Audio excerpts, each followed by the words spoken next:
Well, I would ask you how you feel about that performance, but I feel like you probably feel really good about it, yeah? Yeah, I mean, I'll go back and watch it and hate 10 things about it probably because that's how I do things. But when I was in there, I felt pretty good. I wanted to establish my jab. I knew he'd throw those calf kicks, so I wanted to circle right to avoid them and answer them with the right hands and front kicks. So yeah, I mean, obviously, I'm happy to get a first round finish. So I think I've been in this game long enough to know that, and that's what someone was asking me the other day. Like, you know, people think you're happy about a first round finish because you get a first round finish, but what you're really happy about is that you're not beat up. You know, because I've had those 16-hour flights from Brazil where I couldn't walk and had to be in a wheelchair and had a 3-round war, and those suck. You know, so.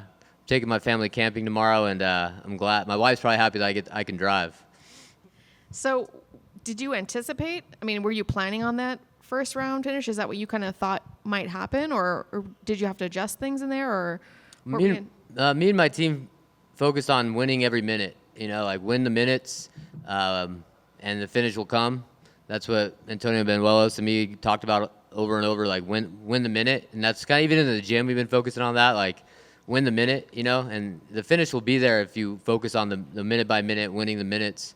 It'll materialize. So I was hoping for a knockout, but I'll take a submission too. So and that arm triangle, man, I used to suck at those. So it's nice to start getting some finishes with arm triangles.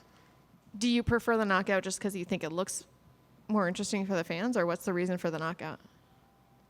I don't know. Maybe I'm happy. I like Brian, so maybe I'm happy I didn't knock him out. Yeah. But I guess as was in my head, like that was what I was picturing, was kind of like pulling back when I knew he was gonna have to deal with my length, and eventually he have to charge forward, and just I kept thinking in my head like Conor McGregor, Jose Aldo-esque, like pop back when he charges forward and catch him with a straight punch coming in. For some reason that's what I kept thinking in my head was gonna happen. But you know, you never know how a fight's going to go and how it's going to materialize. He kept shooting that guillotine, even along the cage. He was reaching for it, and he gave me his back several times as a result. And so yeah, I knew, you know, that arm triangle is something that was coming. I think I've hit 3 out of my last like 5 fights, so it's becoming a weapon. So I'm gonna keep going after those. I know you made some changes before this fight. Can you talk to me a little bit about those changes and why you made them? Yeah, I think one thing with me, you know, I've been fighting for 17 years, since 2008, I think. So, yeah, we're 16, 17 years, something like that. 19 years old, I'll be 37 this year, so I'm trying to do the math, but it's been a long time.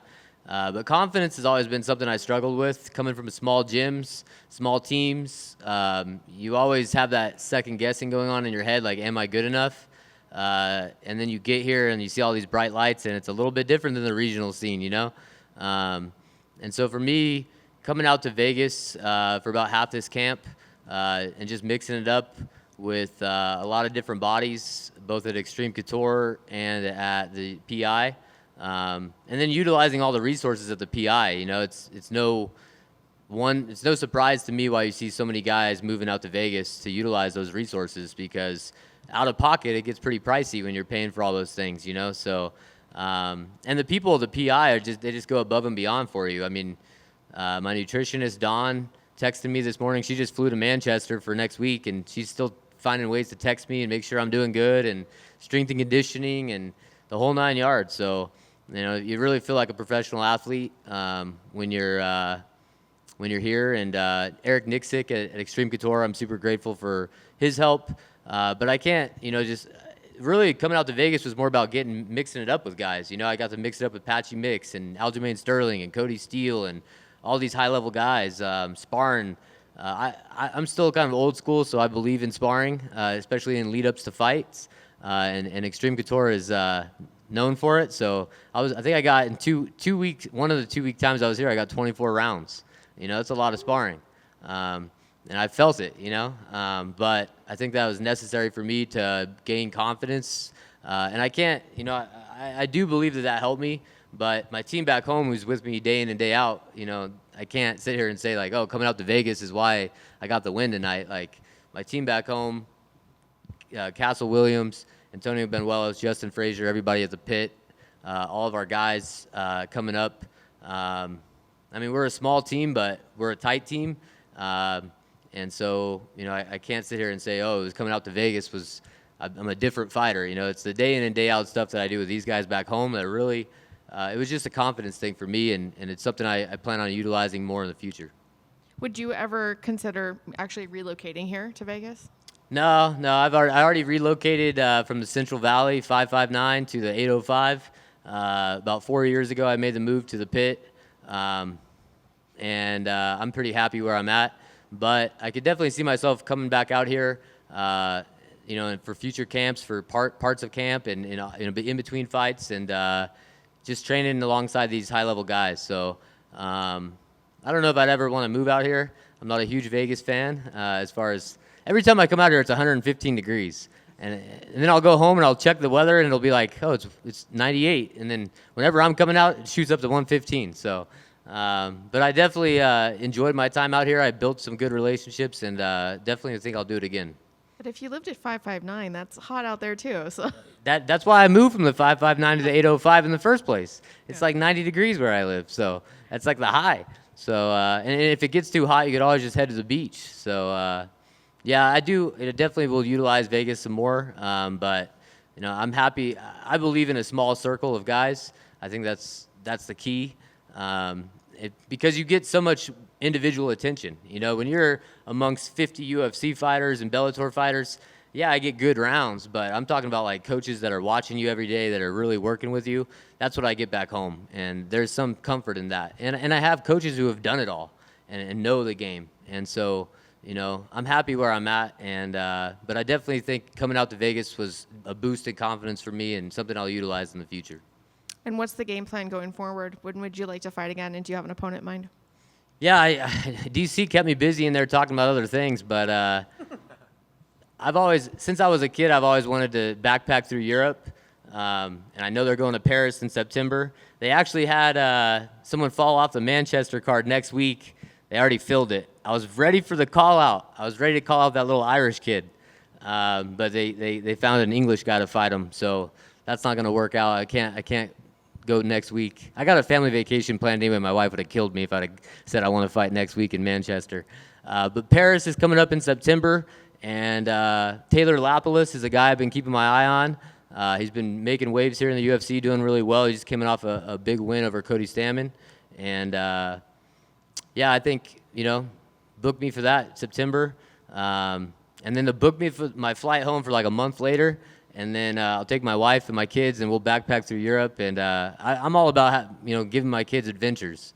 And those are the things you remember when you're older, is the adventures. It's not the toys you buy them or anything like that. It's the adventures you go on.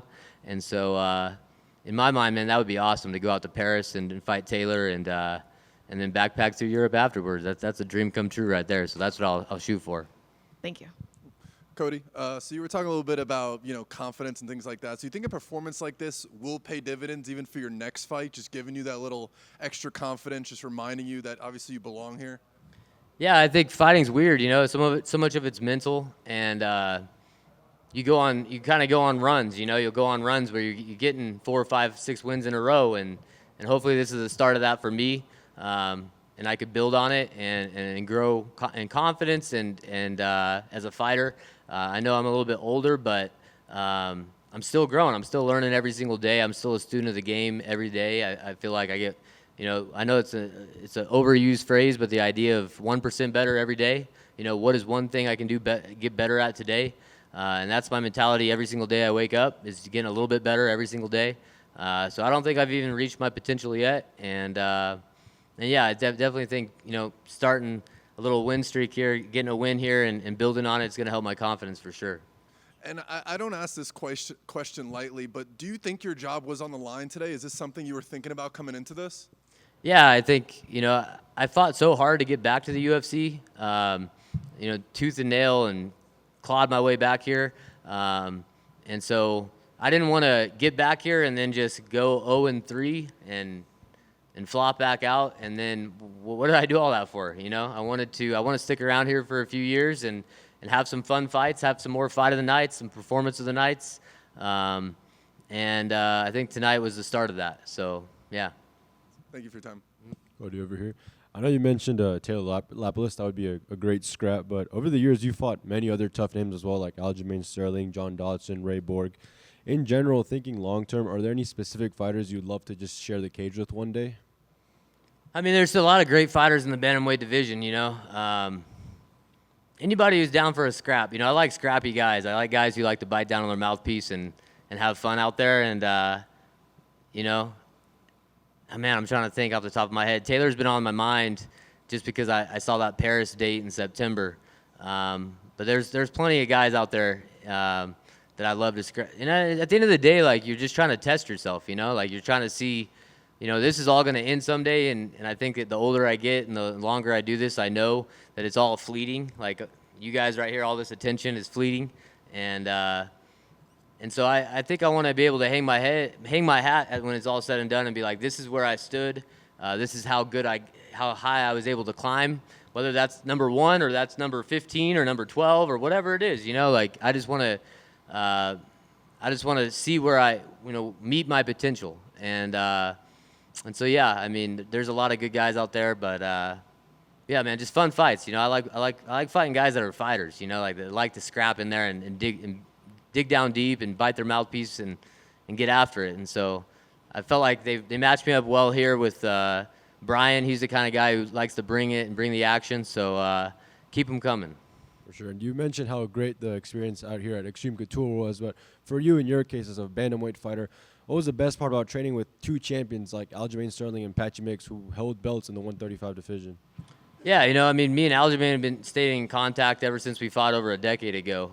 He came out to California soon after we fought and trained with me for a couple of weeks and kind of traveled up and down the state with me. And he's just, I got a text from him right now congratulating me, So the fact that watching him and seeing what he's done, and it's definitely a confidence booster when you're mixing it up with those guys. And even if I'm not winning every one of those exchanges, if I'm just I'm hanging in there, they're not whooping my ass. So, if they can't whoop my ass easily, like, I could beat anybody. So it's definitely a confidence booster to mix it up with those high-level guys. And speaking of that in Extreme Couture, I believe you were here when Dan Ige took the fight on 4 hours notice. I guess what was your reaction seeing that, and did you share any moments with Dan Ige in the gym here? Yeah, it was crazy because we had just drilled together on that Tuesday, and then he fought. And then I actually left town, I think, that Thursday to go back home and finish camp.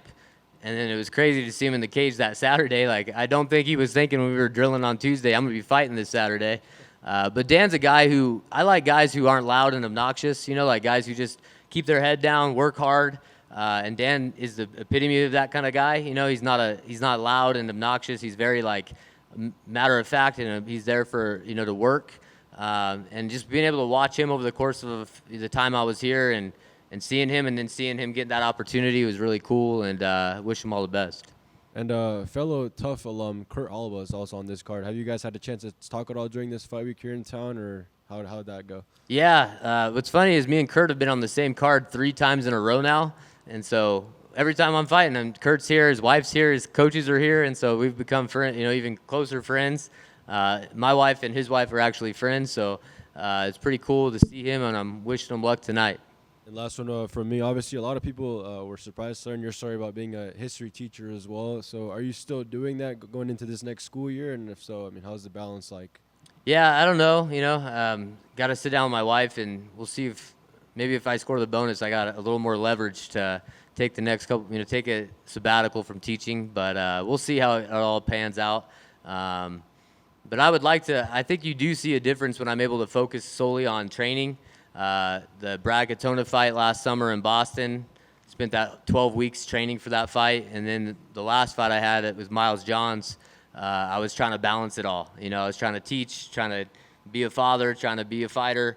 And I think my performance suffered as a result of it. It was obvious to me, like, I didn't look as good. I didn't feel as good, in that fight. So this fight, I was able to focus on training again because of where it lined up with the summer. And I would like to take a little leave from teaching and really give it my all this last few years I got. But it's a conversation I got to have with my wife and see if we can make it work financially. But if we can, that's kind of where my head's at, yeah. Congratulations. Thank you. 2 quick ones for me. Congrats on the win. Fantastic performance. Other than his Choi finish. We've only had a couple. So if you maybe get a performance bonus, besides enjoying this amazing 120-degree weather, what would you do? Just stash it away, man. I'm a simple guy, so I don't need a lot, you know. Stash it away, man. I live in California. It's an expensive place to be. I like to buy a house someday, so see if real estate ever changes and it's possible. But yeah, man, I'm invested in something and stash it away. And yeah, I don't need a lot to be, you know. All I do is train and be a dad, so I don't really do much else. So put it away and hope for a payout later down the road. It's awesome, man. Professional fighter and a father doesn't get better than that. A silly question: How old are the kiddos, and do they get to see the fights with you, or have one of the coolest dads on the planet be like, "Dude, my dad's a UFC fighter"? My oldest is Ella. She's 8, and then Margot's 4, and then I got a 3-month-old son, Hank. And yeah, they watched it back home this time. I wasn't gonna tell my wife to get on a plane with 3 kids by herself. They came out actually when I was out here training and did a little vacationing. Spent a week, so that's what worked out better for us this time. But I would like them to be able to be at a live fight. They've never done it, and yeah, maybe the next one they're able to come out and see it live, because that's something I definitely want to have happen in my life. Man, I can't wait. Put that on the bucket list. I hope it does happen. Congrats on a fantastic performance. Thank you.